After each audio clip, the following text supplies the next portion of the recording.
So, yeah, I mean, this is why the human life is the one place where we can really get to work to understand who we really are and stop identifying so much with who we're not. And that is liberation. Mostly we are controlled by our ego, but our ego is blind and really pretty stupid. And so we suffer. But, as I say, you know, the good news is that that's not our true nature.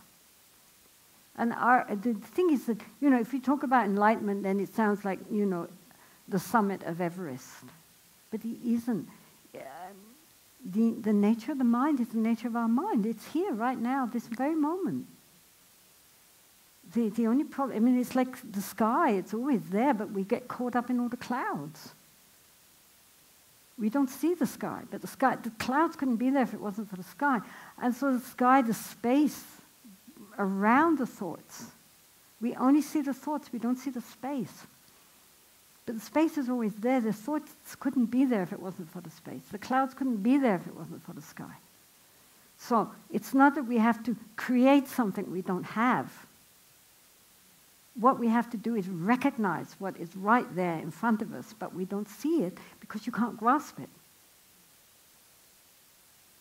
Do you understand? I mean, if you come in here, if I said to you, what was in here, in this auditorium? You would say, well, there was a stage, and there was a chair, and there was ferns, and then there were all these stairs and seats and people, and lights and a screen. But actually what there is space. None of this could exist if it were not for space. Right? And even this also solid table is ultimately space. Right? I mean, quantum physics, this is why His Dalai Lama is so fascinated by quantum physics. Because it's saying exactly what Buddhist philosophy has been saying for thousands of years. And so His Holiness says, you know, I mean, they say to His Holiness, how could you know all this if you don't have machines? And His Holiness says, how could you know all this? You don't meditate.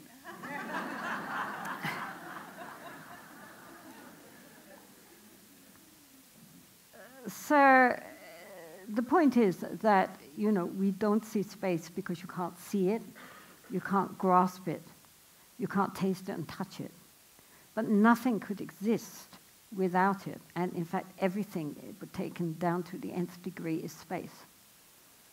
So likewise in the mind, all the thoughts and feelings we have only arise because of our pure awareness. The fact that you can hear me and see me and think about it is because you're aware. You're conscious, right? We're all conscious. But because we're so busy thinking, we are not conscious of being conscious. You understand? Right? So first, in meditation, we have to learn how to recognize that awareness. So this is where mindfulness comes in. You're mindful of your body, you're mindful of your breath, we're mindful of the mind. But then that awareness of the mind, always it has an object, right? We are mindful of this, we're mindful of that, we're mindful of something else. It's always an object to the mindfulness. But then if we drop the object, then all we have is awareness. And we're aware of being aware. Do you understand? I mean, the point is to become conscious of being conscious. Without necessarily, if there is an object, that's okay, but that's not what we're focusing on. The importance is not the object, the importance is the awareness.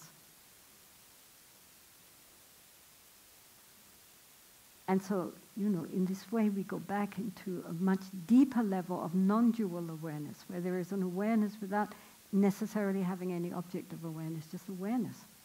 Then that is like, you see, you're part of that spacious, open presence.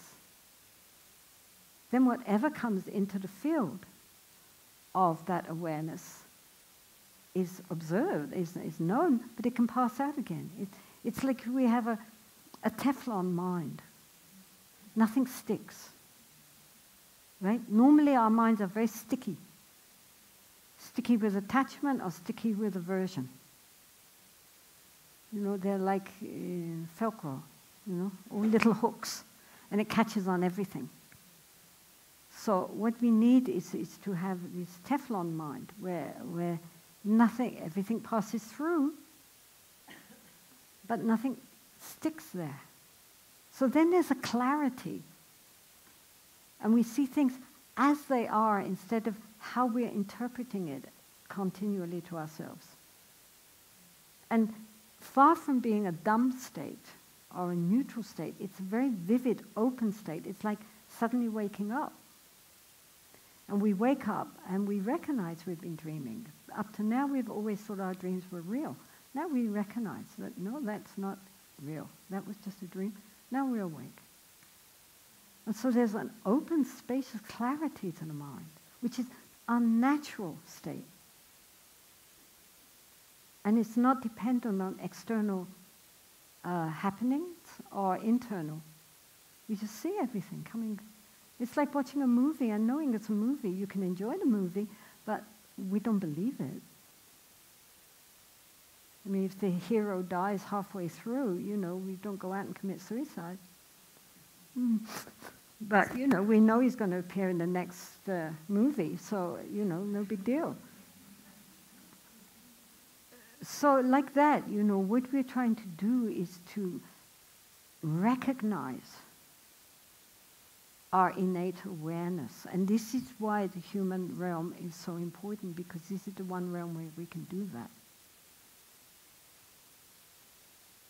And once we really recognize the nature of the mind, the luminous clarity and empty nature of the mind, then if we sustain that, we are well on the way to liberating the mind and breaking out of the wheel. Amen. So, yes, so the whole point of this is to go beyond it and to break it. You know, I mean, this is endlessly circling, and we have to go beyond that to the Buddha, who is pointing to the moon, which is the moon of our innate, clear and empty awareness, consciousness. Okay, so are there any questions relevant to this subject?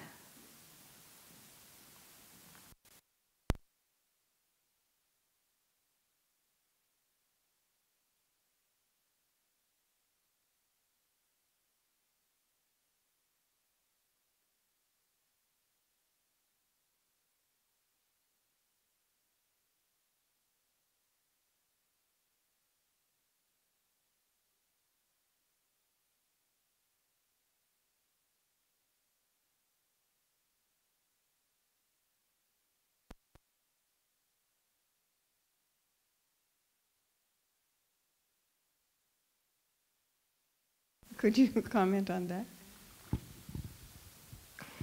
Yeah, well, I mean, of course, a topic. In fact, somebody just yesterday asked me that question in relationship to herself. And basically, I have to admit, I said, you know, in the end, it's up to you. Because she had the kind of disease that she knew that in the end she would have extraordinary amount of pain which they would not be able to deal with, and it wasn't going to kill her for a long time. So, I mean, on the one hand, you can say, oh, well, wonderful, lie there and do, you know, tonglen, you know, giving and receiving. But on the other hand, you know, you have to think this is a very, very difficult situation which someone is going to have to face. And I am no authority to say. Of course, from a strictly traditional Buddhist point of view, euthanasia would be killing, and it would be killing a human being, which is an extremely negative karma. But on the other hand, at the same time, I think we have to deal with the intention and the state of mind at the time of performing this action. I mean, after all, one is taking one's own life, and although it is on one level suicide, on the other hand, there are good reasons for it. It's taken as a mature motivation, not from despair and depression, but because there's a feeling that at the end you might end up worse than while you are still relatively strong. And that, if you do, like if you took some kind of drug, I guess they take some kind of pills or something, and if you died with, the aspiration to be reborn in a pure land or something, or kept your Lama's mind or the thinking of the Buddhas or whoever you have devotion to in your mind, that would be very different from committing suicide out of total despair and hatred of everybody. So I cannot say. I mean, my feeling personally, and it's totally personal because it's not what the Buddhist view probably traditionally would be that it is a matter of your choice. But that if you do decide to do that because there is no other way, because of that, not just you're going to die suffering, but if your suffering is going to be really very long and extended, and it's not going to, you're not going to kill you very soon, then I guess, provided that you really think it through and maybe ask, someone that you really trust, if they give you permission to do that, then I think it's up to you. But I mean, as I said, this is very controversial, and it's just my opinion. It's not, it's not Buddha Vachana. So.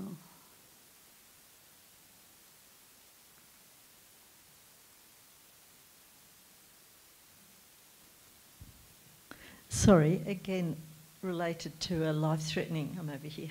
Okay. If one's diagnosed with a very serious illness and on a similar vein, and then how do we recognise in our own minds if we're indifferent or in denial, or whether we have a state of equanimity in our minds? It's hard to recognise that state. Start the first sentence again. If you're, say, diagnosed with a very serious illness, which is... You have, say, for example. Yes, for example, me. Yeah. And you say something to yourself like, oh, well, it's got to happen to someone, and you're quite genuine in that view, and you don't get stressed, and you simply go with it. How do you know if that attitude that you seem to have developed is one of indifference and denial, or whether, as you spoke before, it's one of equanimity, which, of course, is what one would hope you are feeling? Well, I think time would tell.